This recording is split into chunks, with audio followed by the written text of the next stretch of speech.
우리가 읽었던 본문의 20절에 보면 예수 그리스도께서 부활의 첫 열매가 되셨다, 그렇게 말씀을 하죠. 부활의 첫 열매가 되셨다. 이 말씀은 이미 하나님께서 부활에 대한 말씀을 세상 가운데 증거하셨고, 증거되어졌던 그 부활과 관련된 말씀이 예수 그리스도 안에서 성취되어졌던 첫 번째 사례가 곧 예수님이 부활의 첫 열매가 되셨다라는 표현으로 말씀합니다. 부활의 진리를 믿고 살아가는 성도, 우리는 그를 그리스도인이라고 얘기합니다. 사도 바울은 우리가 지난 시간에 보았을 때 그 부활에 참여된 자, 예수 그리스도 안에 있는 사람과 아담 안에 있는 사람을 이분법적으로 나누어서 설명했던 말씀을 보았습니다. 그래서 세상에는 아담 안에 살아가는 사람이 있고 그리스도 안에 살아가는 사람, 두 부류로 나눌 수가 있는데, 이렇게 말씀을 드리면 나는 어느 쪽에 속해 있는 사람일까? 그런 궁금증이 들 텐데, 부지기수가 나는 교회 출석하고 있으니까 나는 그리스도 안에 살아가는 사람이다 라고 자기 확신을 가지시는 분이 아마 대부분이지 않겠나 싶어요. 그런 이유 중에 염려가 되는 것은 내가 민수제일교회라고 하는 신앙 공동체 안에 속해 있고, 교회가 정해져 있는 신앙의 그 기본 내용을 내가 잘 이행하고 있고, 또 함께 믿음의 지체들과 믿음의 삶을 살고 있으니까 내가 그리스도 안에 속한 인생일 것이다, 그렇게 쉽게 여기실 수도 있습니다. 여러분, 그런데 엄밀히 말씀을 드리면 내가 교회 안에서 뭔가를 하고 안 하고에 따라서 내가 주님 앞에 그리스도 안에 속해 있는 사람인가 라고 규정할 수 있는가? 그럴 수 없다라는 거예요. 우리는 더욱더 세밀하게, 더욱더 면밀하게 하나님의 말씀 앞에서 내 자신의 믿음의 모습을 점검하고 돌아봐야 되는 이유가 있을 줄 압니다. 여러분, 사도 바울은 그리스도 안에 살아가는 사람, 그 사람이 어떤 삶을 사는가에 대해서 이렇게 말씀을 합니다. 빌립보서 2장 12절에 그러므로 나의 사랑하는 자들아, 너희가 나 있을 때뿐 아니라 더욱 지금 나 없을 때에도 항상 복종하여 두렵고 떨림으로 너희 구원을 이루라. 사도 바울이 두렵고 떨림으로 너희 구원을 이루라, 이 말씀을 여러분이 곡해 오해하셔서는 안 됩니다. 내가 예수님을 영접하고 예수님을 믿고 신앙생활을 하고 있는데 주님이 내게 구원의 은혜를 주셨는데 그 구원의 은혜가 내게서 잘못 취소되어질 여지가 있으니까 나는 그 구원의 라인에서 벗어나지 않기 위해서 두려워하고 떨면서 그렇게 열심히 내가 하나님 앞에 살아야 되겠다, 그런 뜻으로 너희 구원을 두렵고 떨림으로 이루라, 그런 말씀이 아니에요.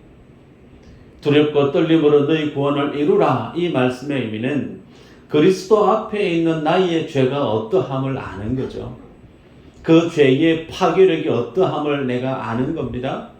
그런 내 안에 죄로 죽어 마땅하고 지옥에 갈 수밖에 없는 인생인데, 그런 나를 하나님께서 자기의 독생자를 피 흘려 십자가에 살 찢어 죽게 하시고 그렇게 십자가의 은혜로 나를 구원시켜 내신 그 하나님의 은혜를 아는, 소위 그 하나님의 하나님됨을 아는 자, 그 주님의 은혜를 알기 때문에 하나님을 경외할 수밖에 없는, 그 십자가의 은혜를, 그 가치를 알기 때문에 복음 앞에 자기 자신을 세울 수밖에 없는 그 주님의 은혜의 영광을 알기 때문에 내가 흐트러질 수가 없고 깨어서 바른 믿음의 의식 앞에서 주 앞에 살아가는 모습, 그런 어떤 믿음의 모습을 두렵고 떨림으로 너희 구원을 이루라, 그렇게 말씀을 합니다. 여러분, 그래서 우리가 예수 그리스도 안에 있는 하나님의 사람은 늘 이 하나님의 십자가 은혜 앞에서, 구원의 진리 앞에서 지금의 나의 믿음의 모습이 그 은혜에 합당한 믿음의 삶을 제대로 살고 있는가, 늘 자기 점검을 해야 될 필요가 있습니다. 그런 측면에서 오늘 부활에 대한 내용을 말씀을 나누고자 합니다. 부활의 진리가 어떻게 우리에게 전해졌고, 그 부활의 진리를 지니고 살아가는 성도는 이 땅에서 어떻게 살아가야 되는가에 대한 큰 두 주제를 가지고 말씀을 상고하고자 합니다. 먼저 부활의 은혜가 우리에게 주어졌던 경위를 먼저 살펴보고 부활의 진리가 어떤 것인가를 보도록 하겠습니다. 여러분, 지난 시간에 부활신앙을 지닌 믿음의 선배들이 이 세상을 어떻게 살다 갔다고 전했던가요? 예수님 믿고 부활신앙을 지닌 자로서 세상에서 호의호식하고 남부럽지 않고 많은 사람들 앞에 그렇게 평안하게 주어진 삶을 즐기며 누리며 살았다, 그렇게 성경이 기록했던가요? 그러지 아니했죠.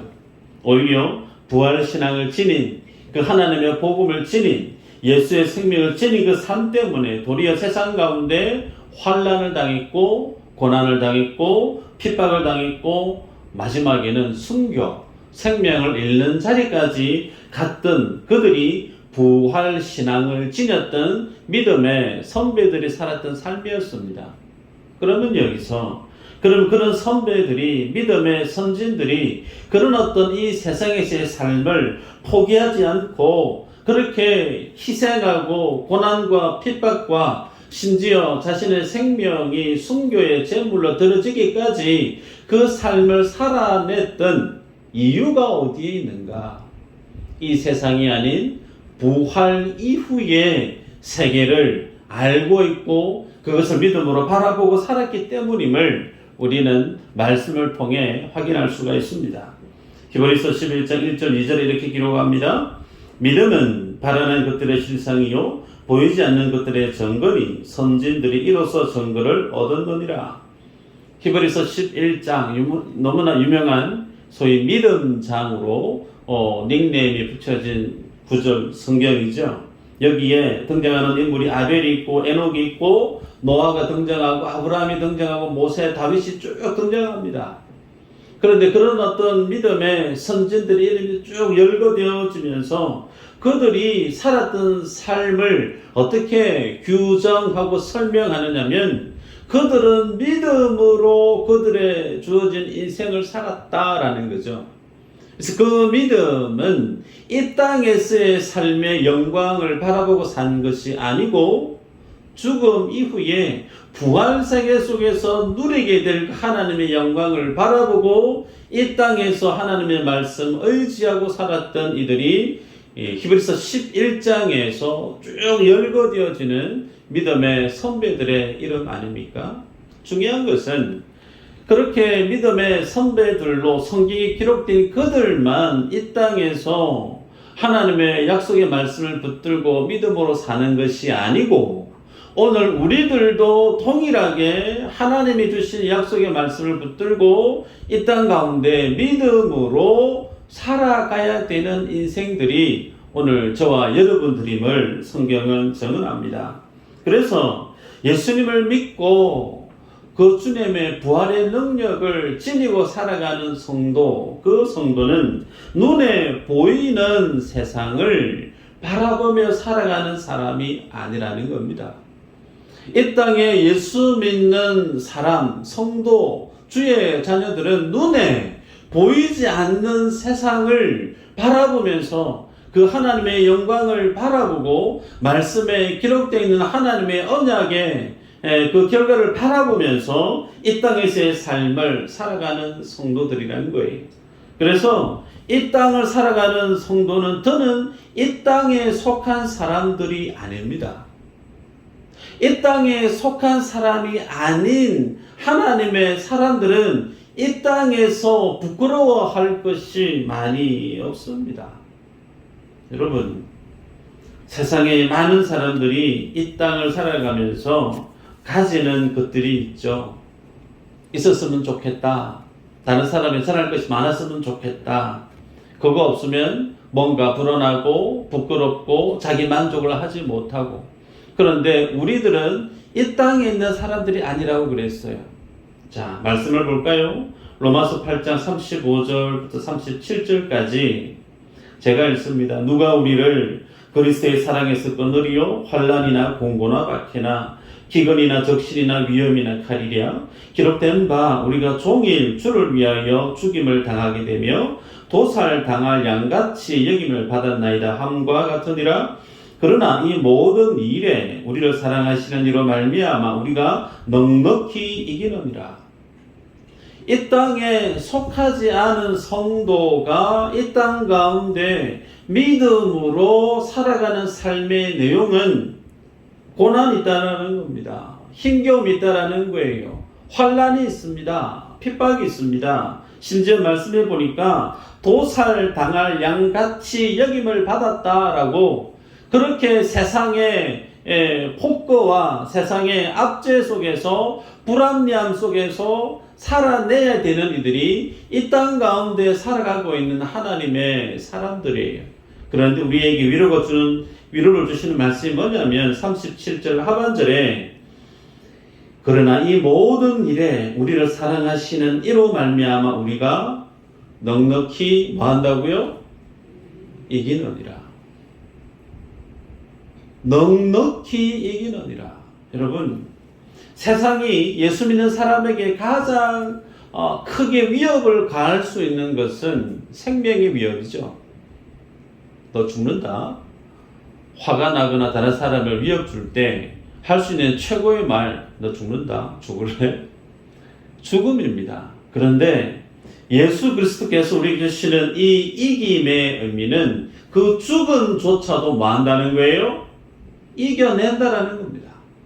예수님이 하나님을 믿는 성도에게 주시는 예수의 생명은 우리가 이 땅 가운데 나를 가장 두렵고 무섭게 하는 그 생명조차도 그 생명의 두려움조차도 사망조차도 뛰어넘게 만드는 예수의 생명을 우리에게 줌으로 넉넉히 예수 믿는 사람은 이 땅 가운데 그 모든 두려움과 환난과 핍박을 예수 그리스도로 이겨낸다. 이 은혜를 구원 속에 부활의 신앙 속에 우리에게 주시니가 주님입니다. 그래서 죽음을 이기는 생명이 예수 그리스도께서 우리에게 주시는 예수 생명이에요.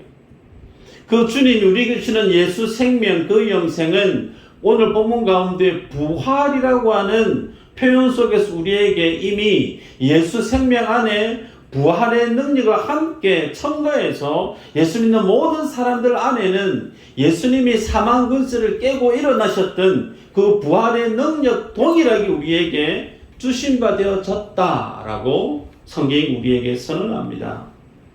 그래서 우리는 세상을 살아가면서 두려워할 일도 없고 때로는 부끄러워할 일도 없습니다. 여러분, 실제 우리가 부끄러워하는 게 어떤 게 부끄러운가? 복음 앞에서 부끄러운 것이 아니고 세상 사람들의 기준과 세상 사람들의 시각 앞에서의 나의 모습을 부끄러워해요. 쉽게 얘기하면 나이가 50 넘어가서 60, 70이 되어지면 남들은 어느 정도 재정적인 자립도 근실하게 돼 있고 자녀들도 아들도 딸내들도 짝 만나서 결혼하고 직장 번듯하게 출근하고 있고 잘 살아가고 있고 그래서 다른 사람들에게 내 안에 있는 내가 소유하고 있는 것들을 넌전시 소개하면서 자랑하면서 그렇게 살고 싶은데 내 실제 모습이 어느 것 하나 내놓을 만한 세상 사람들이 부러워할 만한 것이 없을 때 스스로를 어떻게 여기느냐면 참 내 인생 부끄러운 인생이다. 그런 여기다라는 겁니다. 여러분, 성경은 우리에게 뭘 얘기할까요? 예수님이 현장에서 가늠하다가 붙잡힌 여인이 주님 발 앞에 왔고 가늠하다 붙잡힌 그 여인 얼마나 부끄럽습니까? 그런데 주님이 그 여인을 정죄하지 않고 돌려보냅니다. 그 여인이 너무 부끄러워서 동네를 떠나거나 혹은 스스로 생명을 끊었다라고 하는 성경 구절이 있던가요? 사마리아 수가성 여인을 만납니다. 우물에서 주거니 받거니 대화하면서 네 남편 데려온나? 라고 주님이 말씀할 때 그 여인의 남편이 몇 명이었죠? 토탈 6명이었습니다. 부끄러운 과거가 있는 여인이에요. 그 주님을 만났어요. 그러고 난 이후에 그 여인이 동네에 부끄러워서 고개 못 들고 다시는 집문 밖에 출을 안 했던 거예요. 정반대죠. 예수 그리스도 만나고 난 이후에 물동이를 던집니다. 버려두고 눈썹 휘날리면서 동네 중심으로 들어가서 내가 예수를 만났다. 내가 메시아를 만났다. 복음에 사마리아 성을 복음화시키는 전도자의 영향력 있는 삶을 살았던 이가 부끄러운 과거를 지냈던 그 여인 아닙니까? 성경에 다윗 설리 땅 가운데 오게 만드는 그 라인 위에 라합이라고 하는 여인의 이름이 기록되어져 있죠. 그 라합의 직업이 뭐였죠? 기생입니다. 기생 라합. 그뿐인가요? 마태복음을 기록한 사람 마태. 그 마태 직업이 뭐였던가요? 세리였습니다. 유대인들이 볼 때 사람 취급하지 않고 유대인을 가장 악랄하게 힘들게 옥죄었던 사람들이 누구였냐면 세리였기 때문에 유대인들은 그 세리를 사람으로 보지 아니했습니다. 죄인 중에 죄인이다. 그런데 그렇게 부끄러운 자기의 직업을 가졌던 세리 마태가 마태복음을 기록하고 예수님의 제자로 쓰임받았던 사람 베드로는요. 예수님을 3번이나 부인하지 않았습니까? 사도 바울은요. 자기 자신을 뭐라고 소개하죠? 나는 죄인 중에 괴수다. 성경이 지금 뭘 우리에게 보여주고 있느냐면 예수 믿는 사람이 그리스도 안에 살아갈 때 부끄러울 것이 있느냐? 없다라는 거예요. 내가 학교 많이 못 다닌, 가방끈 짧은, 많이 못 배운 것이 부끄럽다? 아닙니다. 내가 지금 가난한 거 아니에요. 내 몸에 불편함이 있고 내 몸에 신체 약간의 장애가 있고 혹은 내가 지난날에 살아왔던 지난날의 어떤 실수들 그 어느 것 하나 그리스도 안에 있는 성도는 부끄러울 것이 없다는 거예요. 성경이 그렇게 우리에게 당당히 보여주고 있지 않습니까? 그런데 하나님의 사람이 부끄러워할 수 있는 것이 한 가지가 있어요. 그게 뭐냐면 이 땅에서의 삶이 아닌 주님 앞에 나아가게 될 때 부활 이후에 내가 경험할 세상 주님을 대면하고 부활 이후에 내가 맞닥뜨리게 되어질 부활의 세계에서 경험하게 될 그 세상 그 모습에 대해서는 우리가 하나님 앞에서 부끄러워할 수도 있다는 거예요. 그래서 그 부활 이후의 삶을 오늘 우리는 이 땅에서 준비해 가야 될 책무가 있습니다. 이 땅에서 내가 어떻게 주님 앞에 살아가느냐에 따라서 부활 이후에 우리의 믿음의 모습이 어떻게 펼쳐질지가 결정납니다. 그러기에 이 땅에서 예수 믿고 살아가는 지금의 나의 믿음의 삶이 너무너무 중요하다는 거예요. 말씀 한번 볼까요? 다니엘서 12장 1절부터 3절까지 한번 읽어보십시다. 시작.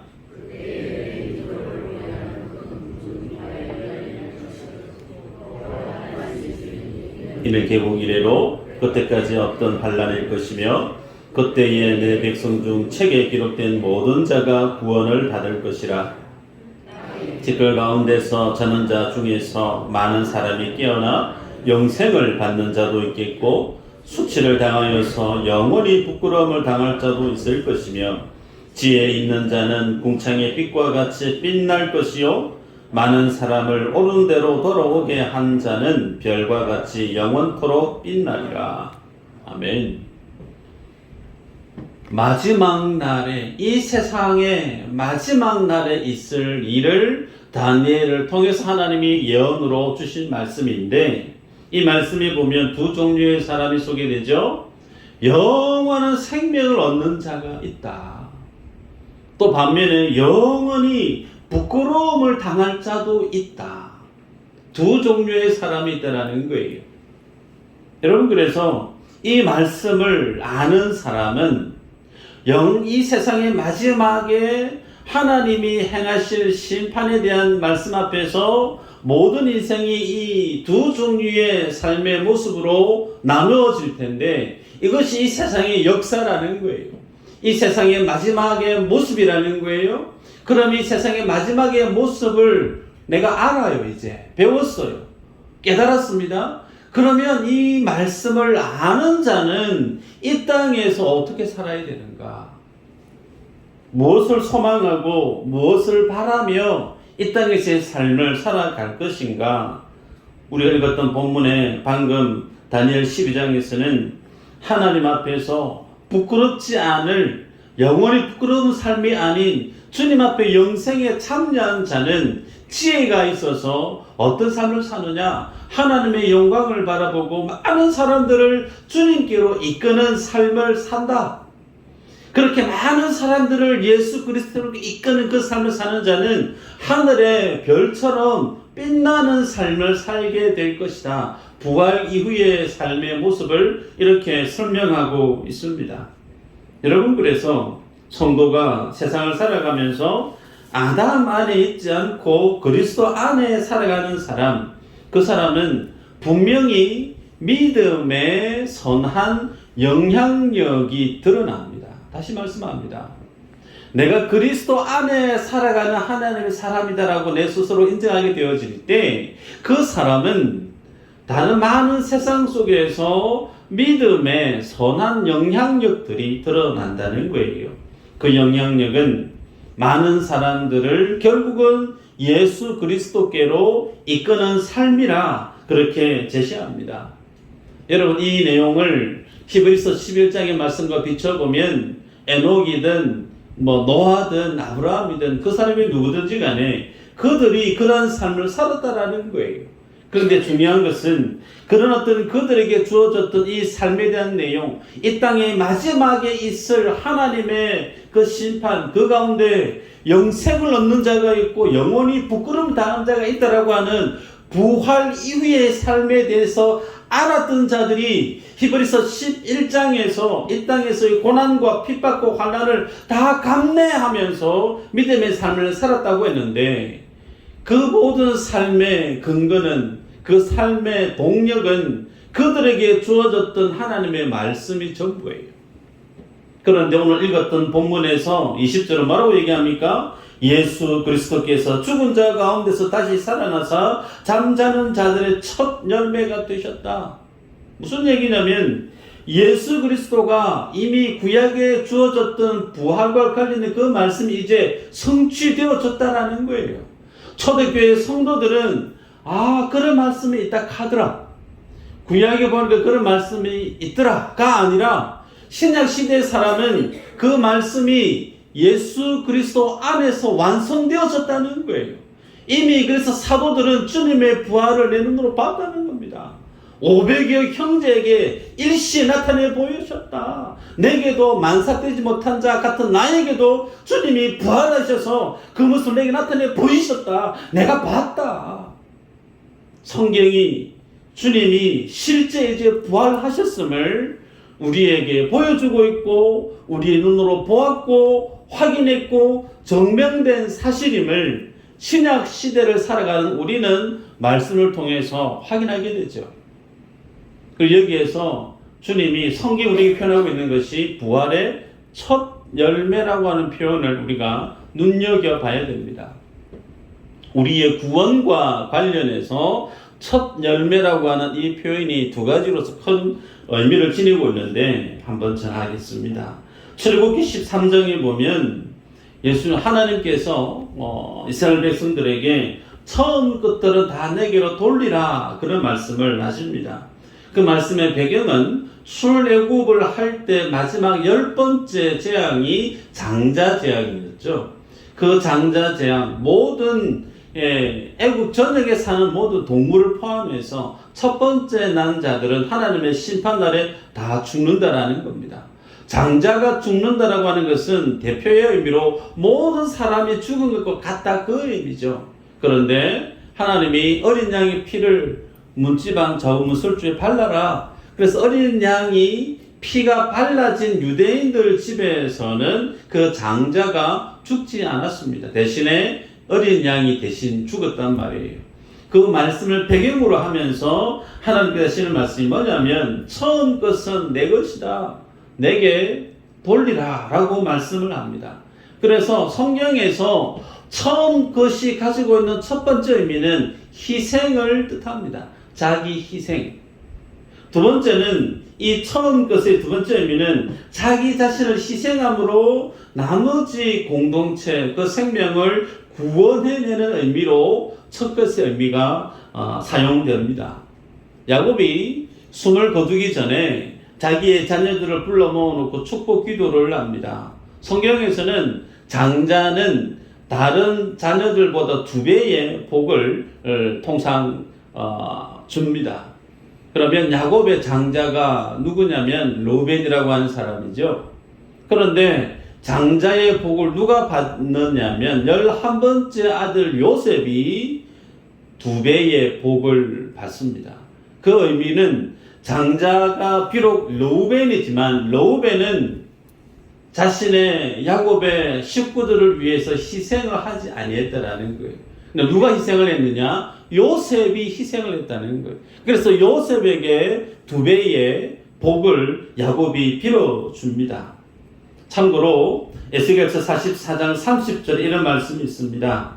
또 각종 처음 익은 열매와 너희 모든 예물 중에 각종 거제 제물을 다 제사장에게 돌리고 너희가 또 첫 밀가루를 제사장에게 주어 그들에게 내 집에 복이 내리도록 하게 하라 그랬습니다.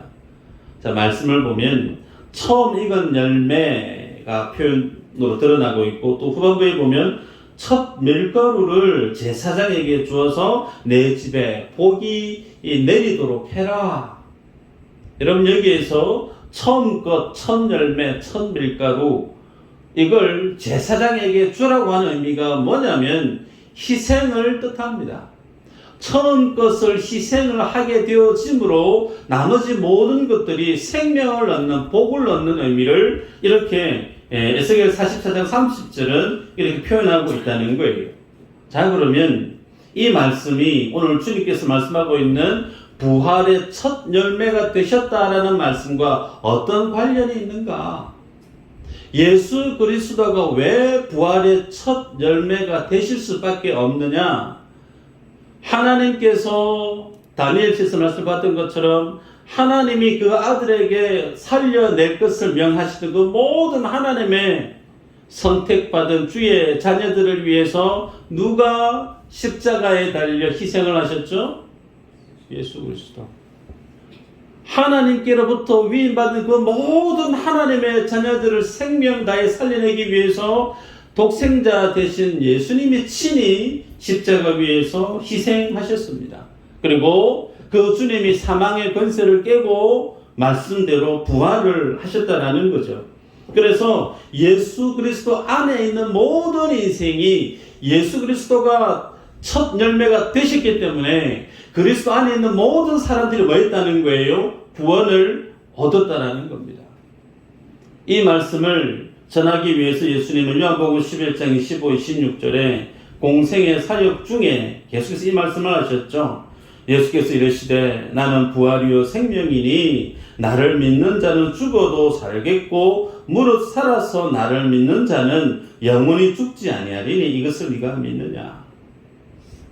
장례식장에서 왕왕 인용되어지는 성경 구절인데 나를 믿는 자는 죽어도 살겠고 무릇 살아서 믿는 자는 영원히 죽지 아니한다.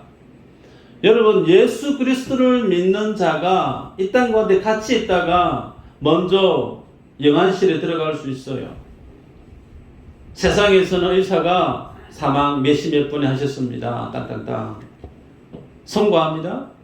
그러나 성경에서 그리스도 안에서 죽은 자를 성경이 어떻게 표현하고 있느냐면 잠잔다라고 표현하고 있습니다. 여러분 예수의 생명은 그 사망의 권세를 깨고 부활하신 생명이에요. 이 땅에서 육체의 생명의 권세를 뚫고 그것을 뚫고 깨어버리고 하나님 신 생명이 예수 안에 있는 생명이란 말이에요. 그 생명이 우리 안에 이미 예수님을 믿음으로 들어와 있다라는 겁니다. 그래서 예수 그리스도를 믿는 자는 그 죽음을 뛰어넘는 하나님의 생명을 가진 자, 그래서 그리스도 안에서 잠을 자는 사람이다. 이미 부활의 능력이 예수의 생명이 우리 안에 부음되어져 있는 부활의 참여한 자가 되어졌음을 성경이 선언하고 있습니다. 여러분, 그러면 이 말씀을 비춰보면 내가 아담 안에 있는 인생인지 그리스도 안에 있는 인생인지가 분명해집니다. 예수 그리스도의 생명을 지닌 하나님의 사람은 이미 내 안에 예수님이 부활하셨던 그 부활의 은혜가 내게 부음받되어져 있기 때문에 더는 나는 이 세상의 사람이 아닌 하나님의 부활 이후의 세계에 참여하게 될 하나님의 사람이라는 사실이죠. 그래서 이 믿음의 삶을 깨닫게 된 자에게 사도 바울이 권면하는 말씀이 있죠. 같이 한번 볼까요? 고린도후서 5장 15절.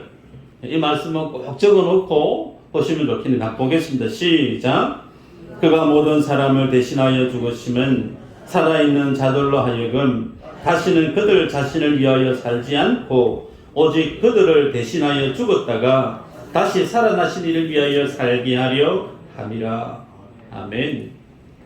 다시는 자기 자신을 위하여 살지 않고 소위 예수 그리스도를 위해서 살게 하는, 살아야 되는 그 사람이 누구냐면 아담 안에 있는 인생이 아니고 그리스도 안에 있는 인생이다. 여러분, 그래서 예수 그리스도를 믿는 사람이 이 땅 가운데서 살아가는 최고의 믿음의 그 정점이 무엇이 있는가? 고린도후서 5장 21절에 이렇게 얘기합니다. 하나님이 죄를 알지도 못하시는 이를 우리를 대신하여 죄로 삼으신 것은 우리로 하여금 그 안에서 하나님의 의가 되게 하려 하십니다. 여러분, 우리가 예수님을 믿고 구원받은 주의 자녀로서 교회를 출입을 하고 세상을 살아갈 때 남들보다, 예수 안 믿는 사람들보다 좀 더 정직하게 살아야지, 혹은 착하게 살아야지, 혹은 내가 좀 열심히 살아서 예수님의 은혜를 보답하고 살아야지, 이 정도 열심히 살면 될까? 그거 아니라는 겁니다. 예수 믿는 사람에게 하나님 우리에게 원하시는 믿음의 수준은 세상 사람들이 볼 때 착하게 살고 법 없이도 살 수 있는 어떤 정직하게 살고 윤리도덕 수준을 뛰어넘는 훌륭한 삶을 살고 그 수준이 아니라니까요. 하나님의 의에 부합되는 삶을 주님 우리에게 요구합니다. 여러분, 하나님의 의는 흠이 없어요. 하나님의 의는 완전합니다. 그 하나님의 절대적인 의에 서면 죄인은 불타서 죽을 수밖에 없어요. 그 완전한 하나님 자체 대신 그 하나님의 의를 통과할 수 있는 수준으로 하나님이 우리를 그렇게 우리의 삶이 주 앞에 드러나기를 원하신다는 거예요. 그러면 그 하나님의 의에 도달한 삶을 살기 위해서 내가 어떻게 해야 될까요? 내가 할 수 있는 게 있을까요? 없습니다. 피조물이 감히 창조주 하나님이 원하시는 수준에 나의 노력으로 뭔가를 해서 도달해야지, 세상의 종교는 그것을 열심히 도 닦아서 구원을 이룰 수 있다, 가르칠 수 있을지 모르나 기독교는 아니라는 거예요. 창조주 하나님이 인정하신 그 완전한 의의 수준에 우리가 할 수 있는 아무것도 없다, 불가능하다라는 겁니다. 그래서 예수님이 십자가에 죽으셨다라는 거예요. 그래서 성령님이 이 땅에 임하실 수밖에 없었고, 그 주님의 은혜가 성령 안에서 지금도 우리로 하여금 그 하나님의 의에 이르는 믿음의 삶을 그 주님의 은혜로 우리를 인도하고 있고 섭리하고 있다라는 겁니다. 여러분, 그래서 우리가 이 말씀을 보면서 우리의 소원이, 우리의 삶의 목적이 어디에 있어야 되는가? 이 땅에 삶의 목적을 두는 자가 아니라는 거예요. 하나님의 나라, 부활 이후에 그 하나님의 나라에 내 삶의 목적을 정확하게 고정하고 살아가는 사람이 예수 믿는 하나님의 사람입니다. 그 하나님의 사람이 이제 이 땅 가운데 살아갈 때 예수 믿는 사람은 주님이 가셨던 그 길을 걸어가요. 그 주님이 살았던 삶의 모습은 십자가의 길입니다. 서두에 히브리서 11장에 많은 믿음의 선진들이 이 땅에서 환난과 고난과 핍박을 다 감내하면서 그 삶을 살아냈던 그 삶의 모습은 이후에 예수님이 이 땅에 오셔서 십자가에서 걸어갔던 그 주님의 모습을 예표하고 있는 모습이에요. 그러면 예수님을 믿고 살아가는 오늘 나는 이 땅에서 살아낸 삶의 모습이 다른 삶인가? 다른 삶 아니에요. 구약의 히브리서 11장에 사는 사람들이 살았던 그 삶의 모습이나 똑같이 나도 그 십자가의 길을 걸어가는 삶을 산다는 겁니다. 여러분, 그 삶을 살아가는 사람, 이 길은 내한테 이익이 되니까 이 길은 내가 가야 되겠다. 저 길은 내가 걸어가면 손해가 되니까 내 저 길 안 가야 되겠다. 취사 선택하는 사람 아니라는 거예요. 그 길을 걸어가다 보면 고난도 만납니다. 그 길을 걸어가다 보면 애매히 손해를 보기도 합니다. 그 길을 걸어가다 보면 내 것을 뺏기기도 합니다. 그런데 그 길을 핑계대지 않고 그 길을 도망가지 않고 묵묵히 그 길을 걸어갑니다. 예를 들어 볼까요? 우리 교회에서 화요일날 새벽 전도를 합니다. 새벽 잠을 깨고 교회에 새벽 예배에 와서 새벽 예배 드리는 것도 쉬운 게 아닌데 그 새벽 시간에 모르는 사람 만나서 전도하는 것이 쉬울까요? 토요일날 토요 전도를 매주 갑니다. 일주일 중에 열심히 세상에서 일하다가 토요일날 하루 쉬는 거 얼마나 꿀맛 같은 휴식이겠어요. 그런데 그 시간을 주님 앞에 드리기 위해서 그 시간을 지켜가고 있는 믿음의 사람들이 있습니다. 여러분, 열심히 음식을 조리해서 혼자 생활하고 있는 믿음의 지체들을 집을 돌아가면서 작은 거지만 믿음의 반찬을 나누면서 교제하고 있는 믿음의 일꾼들이 교회 안에 있습니다. 어느 것 하나 쉽게 뚝딱뚝딱 할 수 있는 일이 있는가? 아니에요. 그 속에는 헌신이 있습니다. 그 속에는 희생이 있어요. 그 속에는 나의 시간을 포기하고 나의 자존심을 내려놓고 내 감정을 내려놓고 그 주신 사명을 붙들고 뚜벅뚜벅 걸어가는 하나님의 사람들이 있습니다. 그렇다고 해서 그 외의 분들은 놀고 있는 분들이다, 정죄하는 개념이 아니에요. 각자가 서 있는 그 삶의 모습 속에서 이 십자가의 길, 주님의 길을 걸어가야 되는 이들이 소위 그리스도 안에 있는 사람이 이 땅 가운데 살아가는 삶의 모습이다라는 겁니다. 말씀을 맺습니다. 데살로니가 전서 4장 17절 18절 한번 볼까요? 같이 한번 읽어보십시다. 시작.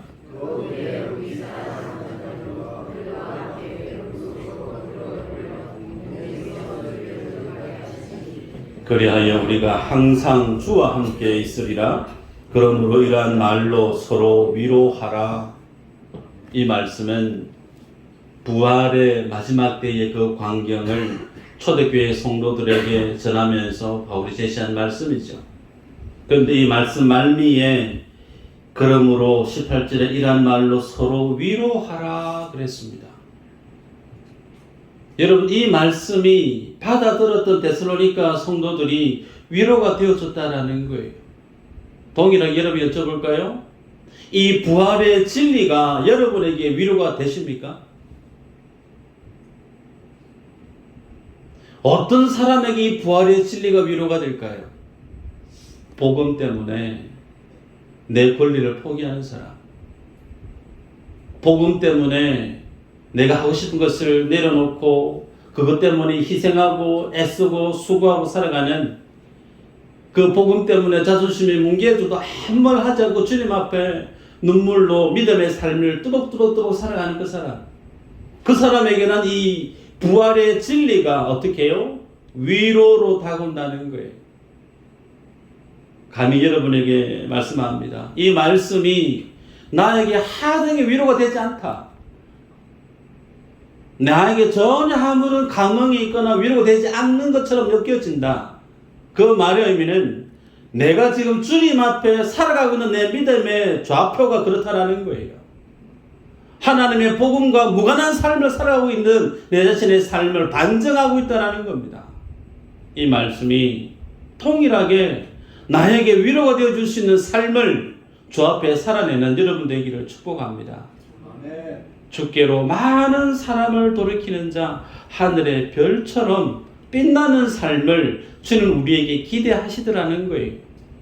그 삶을 살아가기 위해서 오늘 내가 뭘 해야 될까 고심하면서 주 앞에 믿음의 삶을 살아내는 여러분 되시기를 주 이름으로 축복합니다.